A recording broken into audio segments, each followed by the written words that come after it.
28절로 30절입니다. 마태복음 11장이고요. 28절부터 30절까지 찾으셨으면 한 번 더 자리에서 모두 일어나셔서 하나님을 경외하는 마음으로 천천히 한 목소리로 읽으려고 합니다. 천천히 있습니다. 시작. 수고하고 무거운 짐진 자들아 다 내게로 오라. 내가 너희를 쉬게 하리라. 나는 마음이 온유하고 겸손하니 나의 멍에를 메고 내게 배우라. 그리하면 너희 마음이 쉼을 얻으리니 이는 내 멍에는 쉽고 내 짐은 가벼움이라 하시니라. 아멘. 자리에 앉아 주시기를 바랍니다.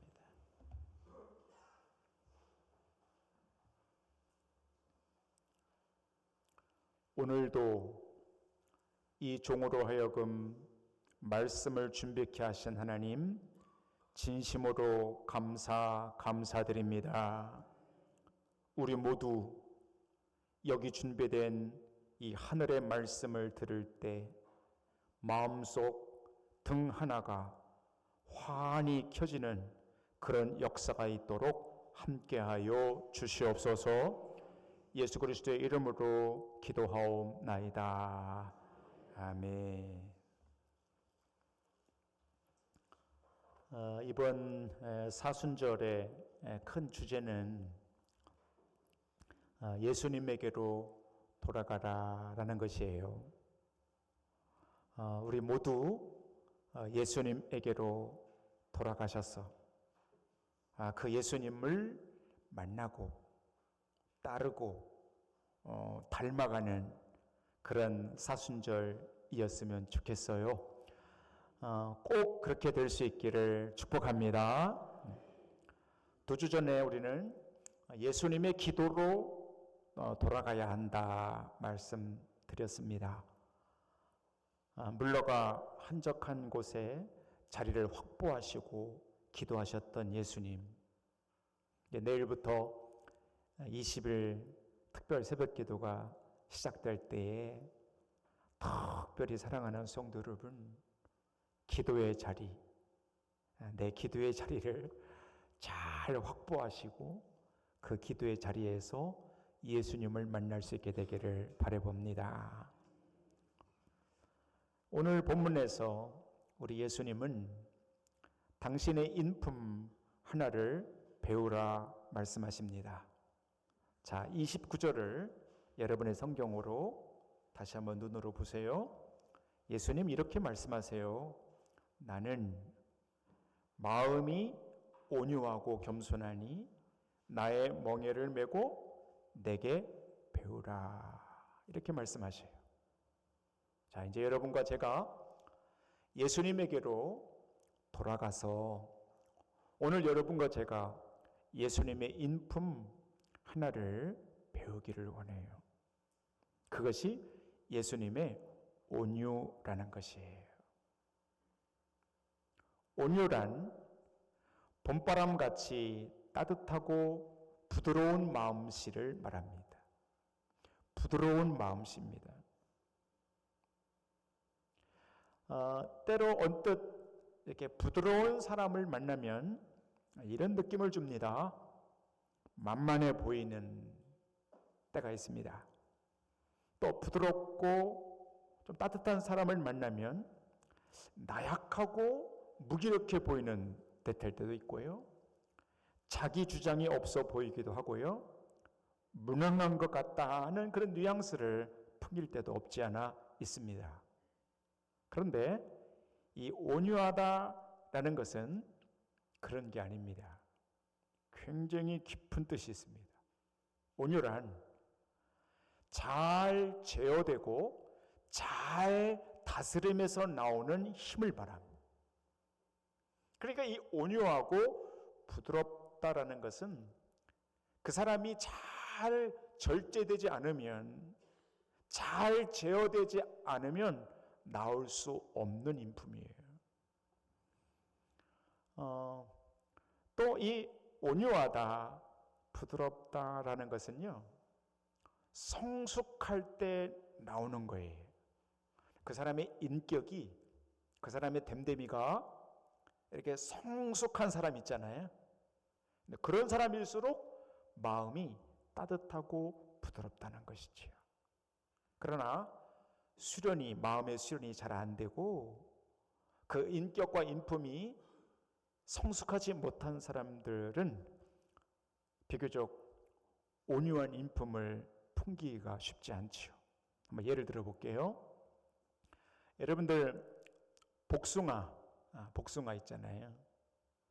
복숭아가 안 익은 거 있잖아요. 풋복숭아. 그런 복숭아는 만져보면 굉장히 딱딱합니다. 그죠? 네, 복숭아가 그냥 딱딱합니다. 안 익은 거는. 그런데 잘 익은 복숭아를 보십시오. 잘 익은 거. 그거는 그 복숭아의 육질이 굉장히 부드럽습니다. 그죠? 바나나도 그렇고요. 한번 잘 생각해 보십시오. 그게 사람도 그렇습니다. 사람도 그 인격이 잘 익은 사람들은요, 성숙한 사람들은요, 부드럽습니다. 온유라는 이 예수님의 이 인품은요, 내면이 유연하고 포용력이 깊은 데서 나오는 인품입니다. 그래서 오늘 예수님에게로 여러분과 제가 돌아가서 예수님에게서 우리가 오늘 배울 것은 예수님의 이 온유함, 봄바람처럼 불어오는 따뜻하고 부드러운 마음, 여러분과 제가 그것을 닮아갈 수 있게 되기를 바랍니다. 그런 예수님에게로 돌아가자는 것이요. 예수님이 체포당하실 때에 로마의 군인들이 무기를 들고 예수님을 체포하러 오십니다. 근데 그때 옆에 있던 베드로가 칼을 꺼내서 대제사장의 종 말고의 귀를 뱁니다. 그때의 상황은 살벌합니다. 예수님은 막 체포 직전이고 로마 군인들은 와 있고 베드로는 칼을 빼서 말고의 귀를 벤 상태입니다. 그런데 그 순간에 누가복음 22장 51절, 자, 앞에 띄워보시고요. 같이 한번 읽어볼까요? 시작. 예수께서 일러 이르시되 이것까지 참으라 하시고 그 귀를 만져 낫게 하시더라. 아멘. 그때 예수님은 온유함을 보이십니다. 흥분하지 않으시고요. 칼을 빼서 대제사장의 말고의 귀를 자르는 살벌한 현장 앞에서 예수님은 흔들리지 않으세요. 내면에 깊은 포용력과 자기 자신을 잘 다스리는 기반 위에 부드럽게 말씀하셔요. 이것까지 참으라. 그러면서 그 말고에 귀 떨어진 것을 주셔서 그거를 낮게 만져주시는 온유하신 예수님을 만나봬요. 그러니까 여러분과 제가 예수님께 이렇게 돌아가서 성경 속에 나타난 예수님의 모습을 가까이 들여다보면 참 예수님은 온유하신 분이시구나. 예, 가히 너희는 내게 와서 나의 온유함과 겸손함을 배우라 라고 말씀하실 정도로 참 귀한 인품이셨구나 하는 것을 깨닫게 되지요. 십자가에 못 박히실 때도 좌우에 있는 강도들과 또 당신을 못 박아 세우는 그 군병들을 향해서도 예수님은 부드럽게 온유한 죄 사함의 선언을 하시죠. 천부 하나님께 저들의 죄를 사하여 주시옵소서. 저들이 하는 일을 알지 못하나이다 하고 예수님 기도하시지요. 극한의 순간이었는데도요, 예수님은 흥분하거나 분노하거나 그렇지 않으시고 끝까지 온유하신 말씀을 하시는 것을 보는 것이죠. 예수님이 십자가에 돌아가시자 대부분의 제자들이 흩어집니다. 이제 예수님께는 희망이 없다 여겨져서 그랬겠지요. 제자들이 다 자기 자리로 나갑니다. 그리고 옛생활로 잘 돌아가는데 그 제자들의 대부분은 어부였잖아요. 그래서 예수님 십자가에 돌아가신 이후에 다 어부로 돌아가서 바닷가에서 고기를 잡는 거예요. 옛생활로 다 돌아간 것이지요. 그래서 제자들이 하루는 밤새 고기를 잡는데 고기가 안 잡히는 거예요. 그러니까 제자들이 헛수고를 하고 밤새 그물을 내리고 올렸지만 고기를 잡을 수 없으니 얼마나 피곤이 되고 이렇게 고단했겠어요. 아침이 됐는데요, 새벽에 이렇게 동이 터오를 무렵에 예수님께서, 부활하신 예수님이 일찍 그 제자들이 있는 바닷가로 가십니다. 그리고 가셔가지고 나뭇가지를 주워 숯불을 지피고 그리고 제자들을 기다리는 거예요. 생선을 굽고 떡을 준비해서 기다리신 예수님의 모습이 나옵니다. 요한복음 21장 12절인데요. 같이 한번 읽을까요? 시작. 예수께서 이르시되 와서 조반을 먹으라 하시니 제자들이 주님이신 줄 아는 고로 당신이 누구냐 감히 묻는 자가 없더라. 아멘. 잘 여러분의 눈으로 보십시오. 아무것도 고기를 잡지 못하고 밤새 허탕을 치고 돌아온 그 제자들을 향하여 예수님, 조반을 먹어라. 얘들아, 얼마나 힘들었니? 얼마나 어려웠어? 그러면서 숯불에 구운 떡과 또 필요한 것들을 그 제자에게 주시면서 먹으라는 거예요.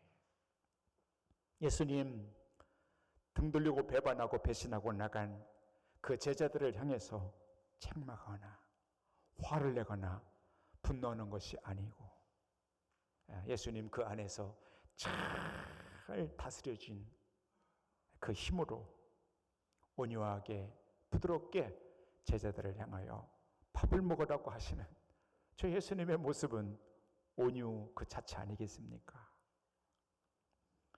오늘 예배에 와서 이 말씀 앞에 선 사랑하는 성도 여러분, 여러분과 제가 이런 예수님에게로 돌아가 이런 예수님을 마주하며 여러분과 저 안에도 예수님 그 속에 계셨던 그 온유함, 봄바람 같은 부드러움, 그 예수님의 모습을 잘 닮으셔서 여러분도 여러분의 삶의 자리에서 여러분의 가정에 돌아가셔서 여러분의 직장에서 또 우리 교회 속에서 부드러운 온유한 하나님의 사람들 될 수 있기를 축복합니다.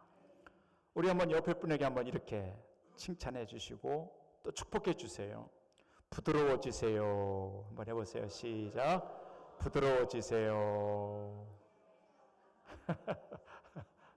쉽지 않습니다, 여러분. 이거 어렵습니다. 그러나 하나님이 여러분과 저를 그런 예수님의 성품을 닮은 온유한 사람으로 능히 만드실 줄로 믿습니다. 들어오실 때 여러분들로 스티커 하나씩 받으셨잖아요. 한번 이러고 한번 펴보세요. 여러분의 손으로 붙들고 에스겔 36장 26절인데요. 이 한 주간은 여러분이 이거 스티커를 주머니에 넣으시고 지갑에 넣으셨다가 꼭 외우십시오. 계속 이 말씀을 외우십시오. 같이 한번 이 스티커 보고 한번 읽으실까요? 시작. 또 새 영을 너희 속에 두고 새 마음을 너희에게 주되 너희 육신에서 굳은 마음을 제거하고 부드러운 마음을 줄 것이며. 아멘. 에스겔 36장 26절 말씀. 예. 굳은 마음을 제거하시고 부드러운 마음을 줄 것이다. 하나님이 에스겔 선지자를 통해서 이렇게 약속하고 계시니 여러분과 제가 이 말씀을 암송할 때마다 예수님 안에 있었던 그 온유함, 부드러움, 에스겔 선지자를 통해서 약속해 주신 이 부드러운 마음이 여러분 안에 잘 생겨날 수 있게 되기를 축복합니다. 옛날 황해도 안악골이라는 곳에 거칠게 살아가는 한 남자가 있었습니다. 사람들은 그를 안악골 호랑이, 망나니, 깡패라고 불렀습니다. 장날에 사람들과 싸우고 사람들을 두들겨 패고 부수고 술을 너무나 좋아해서 각종 시비에 휘말리고 폭행, 욕설, 무전취식, 아나무인이었습니다. 사람들은 장날 선앙당을 지나가다가 돌 위에 돌을 얹어 놓으며 이렇게 빌었습니다. 오늘은 제발 그놈을 만나지 말게 해주십시오. 어느 날 이 안악골의 깡패가 친구 박태환이라는 사람의 손에 이끌려 수알론 선교사의 부흥 집회에 참석하게 됩니다. 이 깡패는 아무 생각 없이 친구와 함께 그 집회에 갔다가 성령의 임재를 경험합니다.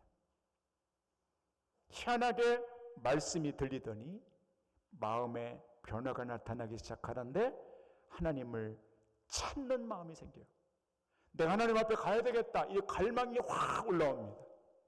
그리고 성경을 읽는데 그렇게 눈물이 나더라는 것이에요. 매일 소리내어서 울고 잘못된 삶에서 돌이키기로 결심을 합니다. 이 사람은 친구와 함께 교회 갔다가 하나님을 만난 것이죠. 이 사람이 바로 사진 한번 보여주세요. 김익도라는 사람입니다. 사람들은 저 사람의 변화를 믿지 못했고 조롱했어요. 그러자 김익도는 부고장을 써서 돌렸다고 그러잖아요. 부고 김익도는 죽다 이렇게. 한 번은 이 사람이 전도하러 나가는데요. 어느 아주머니, 어느 부인이 이 사람을 시험하기 위해서 구정물을 냅다 부었습니다. 큰 구정물을요, 머리부터 그냥 부었습니다. 얼마나 난감했을까.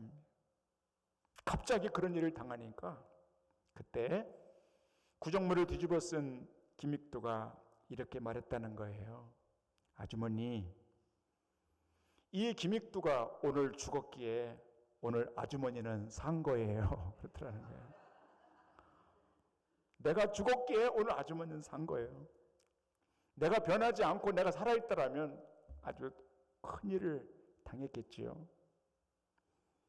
많은 사람들이 그런 식으로 김익도를 건드렸고 폭행하고 때렸습니다. 그러나 김익도는 끝까지 온유함을 잃지 않았다고 했습니다. 훗날 그는 목사가 되었고 북한 인민군들의 총을 맞아 순교했어요. 후대에 많은 사람들이 그 김익도를 향하여 이렇게 평가했습니다. 그는 본성을 극복한 사람이다. 그는 평생 자기를 부인하며 산 사람이다. 그랬어요. 그는 본성을 극복한 사람이라는 거예요. 원래 본성이 난폭했어요. 원래 본성이 죄성이 강했어요. 그런데 교회에 와서 말씀을 듣고 하나님을 만나고 예수님을 만나면서 그 본성이 바뀌더라는 거예요. 어떻게? 온유한 사람으로. 어떻게? 부드러운 사람으로. 따뜻한 사람으로 그 본성이 극복되더라는 거예요. 오늘 이 말씀을 들으신 사랑하는 성도 여러분, 여러분과 제 안에 있는 보이지 않는 이 죄성들, 거친 성품들, 때로는 완악하고 완고한 숨겨진 그것까지도 하나님이 다 깨뜨려 주셔서 이 사순절에 예수님에게로 돌아가 예수님의 온유를 닮으려 하는 여러분에게 여러분의 인품도 여러분의 성품도 예수님의 온유로 바뀌어지는 역사가 있기를 주의 이름으로 축원하는 것이에요. 그게 된다라는 거예요. 그게 하나님 안에서 가능하다라는 거예요. 내 이름은 어렵지만 예수님에게로 돌아가 그 예수님을 만나고 그 예수님을 따르고 그 예수님을 닮아갈 때에 예수님께서 하나님께서 그런 하나님의 사람들의 인품도 온유한 삶으로 바꿔주시니 여러분의 가정에서 교회에서 여러분의 직장에서 봄바람처럼 따뜻하고 부드러운 예수님의 온유를 닮은 사람들로 살아갈 수 있게 되기를 바라는 것이에요. 자, 한번 잘 생각해 보십시오. 먼 훗날 여러분의 자녀들이 부모 되신 여러분들을 기억할 때 여러분의 어떤 모습들을 기억할 것 같습니까? 평생 일하셔서 재산을 많이 구비하셔서 그 많은 재산을 후손들한테 넘겨줄 때 여러분의 자녀들이 그거 기억할 것 같습니까? 젊으신 분들은 자녀들을 훈계한다고 아주 엄하게 자녀들을 훈육하시는 분들도 계십니다. 여러분 자녀들이 그거 기억할 것 같습니까? 먼 훗날 여러분의 후손들이 여러분을 기억할 때 그런 거 기억하지 않습니다. 죄송하지만 그런 거 기억하지 않습니다. 자녀들이 여러분을 기억할 때는 따스한 추억들을 그리워합니다. 자, 한번 잘 들어보십시오. 우리나라 문학가 중에 박완서라는 선생님이 계셨어요. 돌아가신 지 오래됐습니다. 근데 이분의 자녀 가운데 맏딸, 첫째 딸이 호원숙이라는 분이에요. 근데 이 맏딸이 어머니를 닮았어요. 그래서 엄마처럼 작가가 됐어요. 글 쓰시는 분이 됐어요. 근데 이분이 아버지를 기억하는 거예요. 아버지를 기억하면서 또 엄마하고 나누었던 이야기들을 책을 내셨어요. 가장 정확하고 완전한 사랑이라는 제목의 요 얇은 책을 하나 내셨어요. 근데 제가 그 책을 읽으면서 이 호원숙이라는 작가가 아버지를 기억하고 있는 아주 독특한 이야기를 읽는데 제가 그 글을 읽으면서 많은 생각에 잠기고 은혜를 받았던 기억이 있어요. 오늘 제가 그 내용을 짧으니까 한번 나눠볼게요. 이 맏딸이 아버지의 어떤 모습을 기억하는가 한번 생각하면서 들어보십시오. 이번에 아버지를 이렇게 기억하고 있네요. 아버지는 시계 같은 사람이라고 생각할 때가 있었다. 아버지의 퇴근 시간은 저녁 7시였는데 마루의 괴종시계가 7시 30분이 되어 땡 울리면 칼같이 집에 들어오셨기 때문이다. 칼퇴근이죠. 7시 30분이면 정확하게 집에 들어서는 아버지를 우리 모두는 땡서방이라 불렀다. 땡서방. 아버지의 가게가 있는 백화점 닫는 시간이 7시였다. 그 정확하고 완전한 사랑의 기억이 이토록 오래갈 줄이야.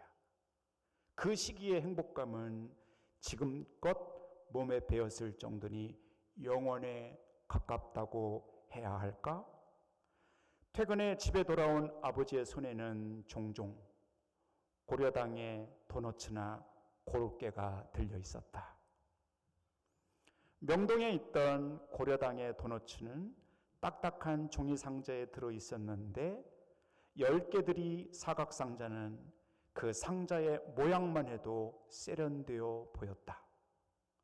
서울 장안의 최고라는 자존심이 그 상자의 압도적인 크기와 디자인에 있었다. 1960년대 이야기다 그랬어요. 60년대. 맛도 이루 말할 수 없이 좋았다. 계피 냄새가 은은히 풍기고 아삭아삭한 설탕이 뿌려진 도너츠의 감미로운 맛, 이따금 온기가 채 식지 않은 고로케의 맛은 일품이었다. 요즘도 가끔 유명하다는 집의 도너츠나 고로케를 먹어보지만 언제나 내 입맛에는 그때보다 못하다는 느낌이다. 우리는 그 온기가 식기 전에 달려온 아버지를 사랑했다 이렇게 썼어요. 그리고 그때 그 아버지가 7시 반 땡 되면 그 온기가 식을까 봐 그거를 가지고 자녀들 앞에 가족들을 먹이기 위해서 그거를 가지고 온 그 아버지의 사랑이 평생 잊혀지질 않고 영원히 그것이 기억될 것 같다는 게 이 호은숙 맏딸의 고백이에요. 제가 이 글을 읽으면서 자녀들이 부모님의 무엇을 기억하겠는가? 봄바람같이 따뜻하고 부드러웠던 할아버지, 할머니, 아버지, 엄마의 그 따뜻했던 추억 한 토막을 우리의 자녀들은 기억할 거라는 것이죠. 그러니 사랑하는 성도 여러분, 여러분이 아직 정신이 온전하고 건강할 때 예수님의 이 온유한 부드러운 인품을 잘 담고 배우셔서 여러분의 가정에서 여러분의 가족과 자녀들에게 따뜻하고 부드럽게 온유하게 대해 주셔서 여러분의 자녀들이 우리 아버지, 엄마, 우리 할아버지, 할머니 기억할 때 예수님 닮은 온유한 부드러운 하나님의 사람들로 기억될 수 있게 되기를 바랍니다. 예수님의 온유함, 예수님의 부드러움, 교회 안에서도 만나는 누군가에게 부드럽고 따뜻한 그런 온유한 하나님의 사람으로 우리 모두 세워지기를 주님의 이름으로 축복합니다. 기도하겠습니다.